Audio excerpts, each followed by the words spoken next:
किसान का परिवार मरता है। आज की डेट में आप खाद खरीदने जाइए तो खाद की सुरक्षा आपके पास नहीं है, आप बीज खरीदने जाइए बीज की सुरक्षा आपके पास नहीं है। प्रशासन भी नहीं चाहता कि यहाँ बहुत ज्यादा लोग यहाँ पर आए। देश की आधी संख्या के सम्मान की लड़ाई जो लड़ी जा रही है उसमें शासन प्रशासन हस्तक्षेप कर रहा है। आंधी चल पड़ी है, आंधी मोदी सरकार आंधी चल पड़ी है, ये आंधी को लहरों का भी मुंह मोड़ देती है। कि हम एमएसपी देंगे। 3 कृषि कानून वो खुद लेकर आए और खुद वापस ले लिए। आज क्या अदानी के साइलोस बंद हो गए हैं? नहीं बंद हो गए, वो आज भी साइलोस खुले हुए हैं। वो अनाज आपसे 1500 रुपए कुंटल खरीदते हैं और 3000 रुपए कुंटल एक्सपोर्ट करते हैं। किसान का परिवार मरता है। आज की डेट में आप खाद खरीदने जाइए तो खाद की सुरक्षा आपके पास नहीं है, आप बीज खरीदने जाइए बीज की सुरक्षा आपके पास नहीं है। इन्होंने कहा था हम 10,000 रुपए एकड़ आपको मुआवजा देंगे, एक किसान को मुआवजा नहीं मिला होगा। फसल बीमा योजना में सबके साथ धोखा हुआ, सबके अकाउंट से पैसे निकाल लिए गए। फसल बीमा योजना में किसी को एक किसान यहां बता दे कि मुझे कॉम्पनसेशन मिली, मेरी फसल खराब हुई और मुझे पैसा मिला, एक आदमी बता दे, एक आदमी नहीं मिलेगा आपको पैसा। ये 80 करोड़ लाभार्थियों की बात करते हैं। अगर 80 करोड़ लाभार्थी इस देश में है तो कर्नाटक का इलेक्शन क्यों हार गए भाई?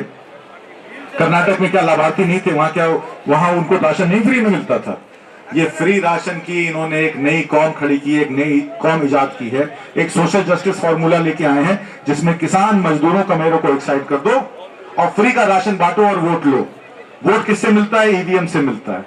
जिस स्टेट में चाहते हैं दूसरी पार्टी को जिता देते हैं। नेशनल इलेक्शन की बात करते हैं कि जहां देश का मान, देश का सम्मान बढ़ाने वाले महिला पहलवान, जिनके साथ हम अपना फोटो खिंचाना बड़ी क्या कहते हैं उपलब्धि समझते थे कि भाई पहलवान के साथ हम लोगों ने फोटो खिंच लिया, ये मेडल लेके आई हैं।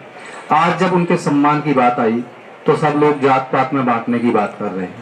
ये मेरा अपना मानना है कि देश की 36 बिरादरी का क्या कहते हैं ये मान सम्मान की बात है।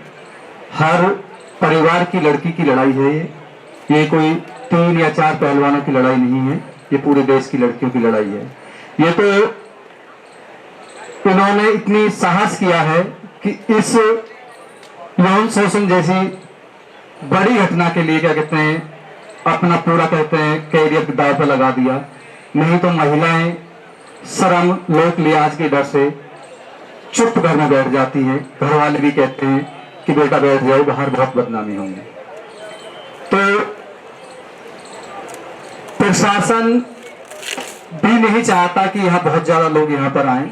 मैं आज की ही घटना आपको बताता हूँ। मैं सुबह 11 बजे, मैं नोएडा रहता हूँ, मैं सुबह 11 बजे अपने घर से निकलने वाले थे। हम लोग करीब 300-400 लोग हम लोग आना चाह रहे थे। आज सुबह से पुलिस ने डिटेन किया हुआ है और अब जाकर लगभग 3 बजे हमें चिल्ला बॉर्डर से जिप्सी द्वारा यहाँ तक छोड़ा गया है। सिर्फ हमें 35 लोगों को यहाँ पर आने दिया है।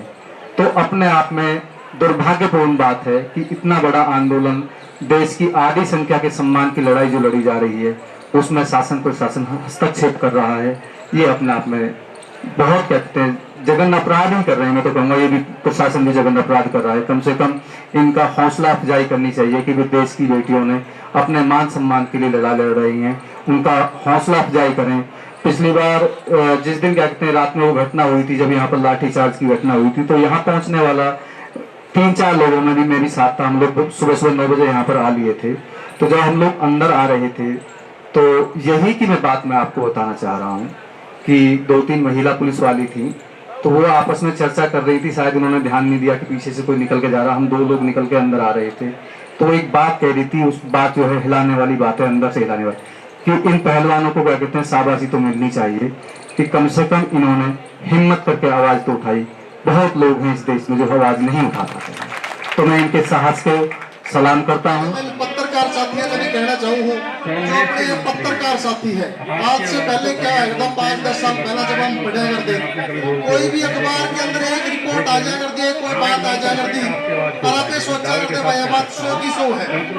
लेकिन आज कुछ अलग अलग दिखाया जा रहा है। साथियों बड़ी उम्मीद है करते हैं जो यह बात चल रही है कोई छोटी बात तो है नहीं। अपनी बहन बेटी की इज्जत का ऊपर, आबरू के ऊपर बात आई है तो जो भी 100 का 100 है। बड़ी उम्मीद के साथ सारी पब्लिक ने देखा है, उसका बारे में बड़ी साफ सुथरी रिपोर्ट देने की कोशिश करियो। और दूसरी बात है, मैं अपनी बहन में बताना चाहूँ कोई बात को नहीं सिस्टर, आप संयम से बैठी रहो। बहुत सारे उठे, बहुत सारी बातें हैं आप लोगों के खिलाफ भी आएगी, भड़काया भी जाएगा।